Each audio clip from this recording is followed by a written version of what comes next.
The number one defensive lineman in the country was scheduled to visit Columbia, but not anymore. And that is not a great sign for Missouri's recruiting, showing the massive difference between 6-6 and 8-4, plus the underrated Missouri defense. Let's talk about it right now on Locked On Mizzou.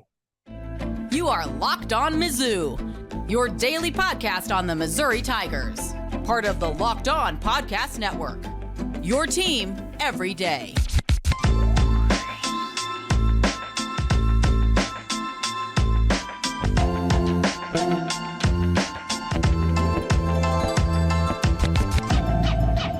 Hail, you true sons and daughters. I'm John Miller, your Mizzou mafioso and the central scrutinizer of Missouri Tigers football and basketball. Thanks for making Locked On Mizzou your first listen every day, and thanks for telling a friend. We are free and available wherever you get podcasts, including now on the Sirius XM app. And you know what? I'm going to lead with some news that is now very much in dispute, I suppose, at this point. Nwaneri. Oh my goodness. Nwaneri. We're gonna get that right eventually, folks. Regardless, this young man from the Lee Summit area, one of the top defensive linemen, not only in the state but in the entire country, was scheduled to visit Missouri this weekend. Well, reportedly, he's going to be visiting Athens, Georgia instead. And obviously, if that report is true, and, well, we have reason to doubt that, which I'll get to in a second. If that report's true, that's a bit of a blow to Missouri, because the in-state recruiting for football right now in particular has been bad. It's been totally lacking, and Missouri has basically been ruled out by almost everyone in the top 10 in the state so far, except, interestingly enough, a couple of the very top players in the entire state. In fact, the very top two players in the entire state, according to just about everybody you read. And one of them is, again, Nwaneri. He is a huge talent. Obviously, if Georgia's after him, Tennessee's after him, Alabama, the whole deal. So it was always going to be a long shot for Missouri, but you'd at least like to get him on campus, give yourself a chance, if anything else, just for PR purposes, to be able to brag that you did get an official visit with the young man. Now, the question now is the report that was out there originally, the tweet that was also out there originally. Both of those things have since been deleted here in the last half an hour or so, as I record here about 12:48 Central Time on Tuesday, June 20th. So, in other words, what's going on here? Was this a false story, a story that had quotes within it? That seems unlikely. Perhaps this young man's camp wanted the story taken down, as others have speculated so far. I really have absolutely no idea what this means, but if you're Missouri, you can't love the smoke signals that are being flown into the air here. It seems like it was a long shot that Missouri was going to get this young man's services in general, but the other player that Missouri seems to be at least have a chance with is Ryan Wingo, the St. Louis area wide receiver. Perhaps Wingo is impressed by the name, image, and likeness deals coming Luther Burden's way. Hey, let's not get into the whole emos debate on this podcast. You may like it, you may not. I personally don't really care, but I think at this point, when it comes to high school recruiting, that was obviously one of Eli Drinkwitz's calling cards the last couple seasons. And in this cycle, well, that just does not appear to be the case at this point. So what do we make of that? To me, I don't really make all that much of it. I think when you're in year 4 here, you've never had a winning record at Missouri. Let's just call it what it is. Well, the momentum's going to stall a little bit, especially when kids today are much more sophisticated than they used to be. They can read the message boards. They can read Twitter, all the reporting in the world with simple and quick search engines about Eli Drinkwitz, the Missouri program, et cetera, et cetera. And while Missouri certainly wanted to put out that they have Eli Drinkwitz back, at least in terms of publicly, with a contract extension this past offseason, well, again, I think the high school kids are smart enough to realize that this is actually more of a put up or shut up year for Drinkwitz than maybe the Mizzou PR would have you believe. I think all of us fans are smart enough to realize that. You don't think the kids whose livelihoods a lot of this is based upon, yeah, they're going to be smart enough to realize this too. Quite frankly, what we're seeing right now is the difference between 6-6 and 8-4, or even 9-3, if you want to get really optimistic about last year, really see the glass half full. But obviously, there was a very slight difference between Missouri beating and losing to Auburn last year. Just a simple missed field goal at the last second by Harrison Mevis of less than 30 yards, or if Nathaniel Pete holds onto the ball and Missouri just able to punch it in there in overtime at the 1-yard line, 1st and goal. Yeah, that would have done it too. So that's a really slight difference in terms of what actually happened on the field. But there's a massive difference in terms of perception between 6-6 and 8-4, because the reality is most people aren't gigantic, obsessive Missouri fans like you and I are. They don't even remember the end of that Missouri-Auburn game. They just go back and look at the schedule and see that Auburn pulled out the victory. And most importantly, for the purposes of this discussion, well, Missouri lost. Same thing with the Kentucky game. The bizarre roughing the kicker of the play. Never seen it in my life. I don't think you've ever seen it in your life before that either. The snap goes over the guy's head, roughs the punter. Just one of the more bizarre plays I've ever seen in college football history. But again, make all the excuses you want. Make even all the rational, statistical, advanced stat arguments that you want, that more often than not, Missouri is going to win those 2 games. Well, fine. This and all the lint in my pocket is not going to get you much at the old general store. So I'm sorry. We're just going to have to suffer this. And frankly, if Missouri is going to have a really good season this year on the football field, obviously that'll be good enough for Eli Drinkwitz to come back this year. If he goes 8-4 this year, I don't think any of us would question Eli Drinkwitz coming back for 2024. The problem is I almost think it's too late to really make a huge impact, at least in the high school cycle of the 2024 class.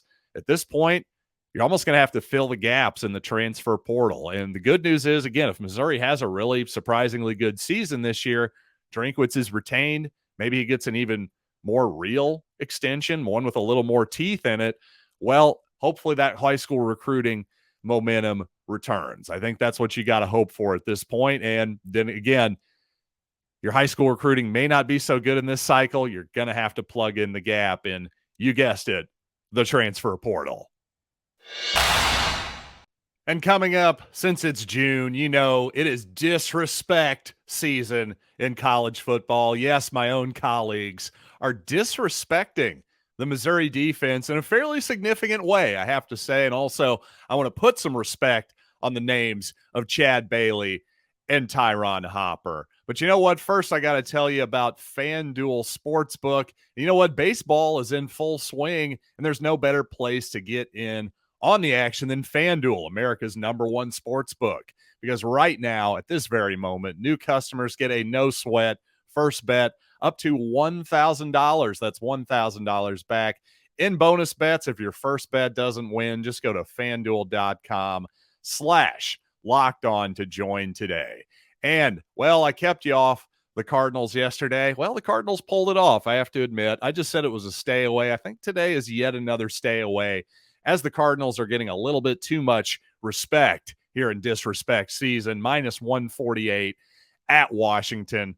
Why should I believe in St. Louis? I'm sorry. They just haven't had a great season. Don't believe in their pitching staff. But regardless of what you believe, don't miss your chance to snag a no-sweat first bet up to $1,000 when you join FanDuel today. Just go to FanDuel.com/LockedOn to sign up. FanDuel, official partner of Major League Baseball. Major League Baseball trademarks used with permission. Thanks for making Locked On Mizzou your first listen. And now for your second listen, check out Locked On's NBA Draft Special. It's here and bigger than ever before. Follow along the entire first round in a 6-episode ultimate mock draft experience only Locked On can deliver. All episodes are available now on Locked On NBA Big Board on YouTube or wherever you listen to podcasts. Again, that's the Locked On NBA Big Board feed. But of course, you all are here for college football and basketball, and this is going to be a real real football heavy show here today for sure. And I got to say, I was really astonished by how disrespected Missouri's defense was this offseason by my own colleagues in my own home in front of my children. Yes, I am clearly clutching my pearls. But for real, though, I thought that for the most part, my colleagues were real fair on their rankings of Missouri. For instance, of all the 14 SEC defenses, this is going into the 2023 season, of course. Well, they had Missouri 11th out of 14th. Frankly, I could have seen that being lower. That's not a huge surprise. Missouri was not a great offensive team last year. I don't think they were the worst in the league or anything, but for this upcoming year, considering Missouri lost its best receiver, Dominic Lovett, to the Georgia Bulldogs, hey, I don't blame anybody for questioning that Missouri offense, having them 11th in the conference. But defensively, you'd think Missouri would be a little higher than 10th, wouldn't you?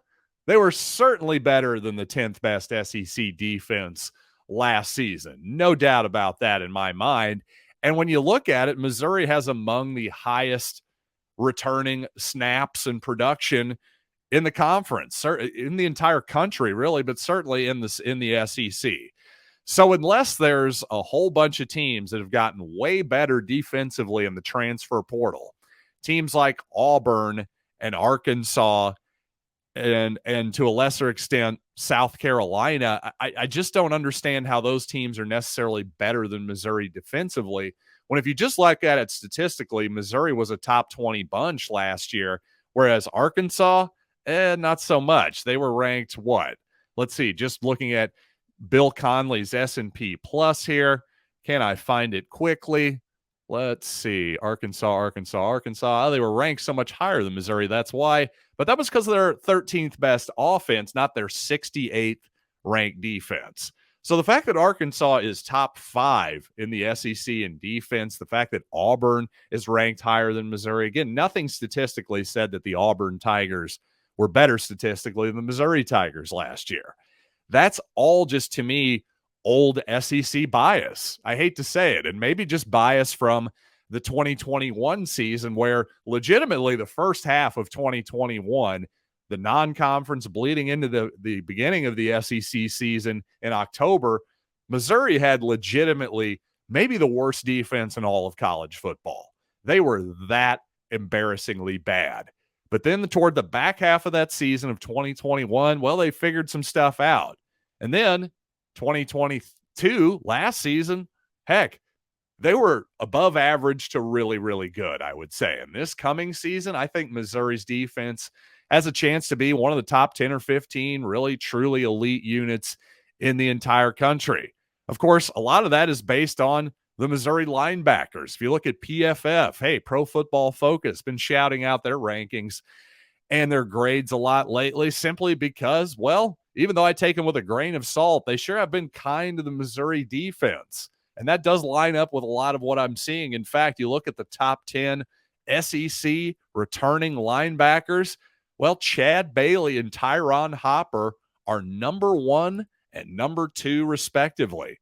Not too shabby. Chad Bailey, in particular, has a really, really high grade at 84.2, whereas the next 9 guys, including Tyron Hopper, all between 77 and about 73. So they're all kind of bunched together. Chad Bailey, really kind of the outlier there in terms of returning SEC linebackers and their production. On top of that, I would argue that maybe linebacker isn't even Missouri's best position. Heck, I already gave you the PFF rankings from a few days ago in terms of returning defensive tackles. Well, Realus George and Darius Robinson were 2 of the top 3, and sandwiched in the middle of them, none other than former Missouri Tiger and current LSU Tiger Ryan Wingo. And on top of that, you guys know how highly I think of our corner tandem in Ennis Rakestraw and Kris Abrams-Draine. So you know what? That's a pretty good tease, isn't it? Let's talk about who I think is actually the best position defensively, really just on the whole team. Let's be real. What is the best position on the Missouri Tigers this year? Well, I want to talk about that right after these quick words.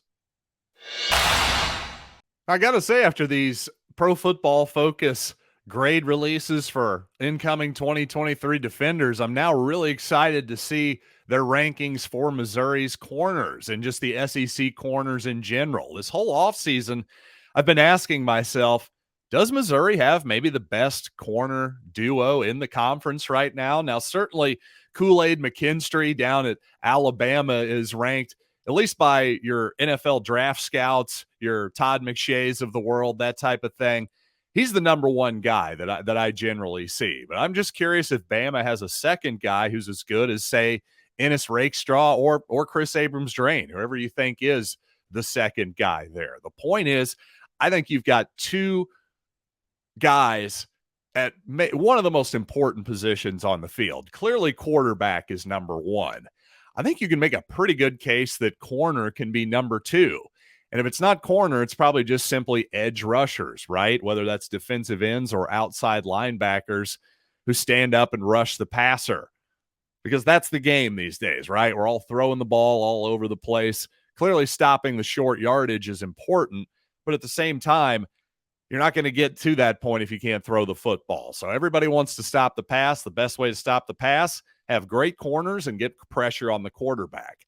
Well, obviously you can't make the case at this moment that defensive end or edge rusher, period, is the Tigers' best position. But what I would argue, with all due respect to Chad Bailey and Tyron Hopper, who were really, really good last season, no arguing that. I just happen to think that actually corner is Missouri's best position. And here's why. Because I think Abrams-Draine and Rakestraw, because of the pressure they were able to put on outside receivers. I think you saw this probably most starkly in Faurot Field in that night game against Georgia, the eventual national champions, two-time national champions. In fact, Missouri put tons of pressure on those receivers, and, Georgia fans will tell you, hey, a couple of our guys were banged up during that time. Fair enough. I'm just telling you that those guys are not exactly low ranked coming out of high school, I mean, so regardless, the point is Abrams-Draine and Rakestraw just about every single week, I'll say every single week, won their matchup more or less and allowed Missouri to bring way more pressure than they normally would be able to bring 5 and 6 guys in pressure, including the aforementioned Chad Bailey and Tyron Hopper, allowed them to run free, wreak havoc in the backfield, and do what they do best. Again, all due respect to those linebackers, I just personally feel like those two corners were the key of that entire Missouri and Blake Baker-led defense last season.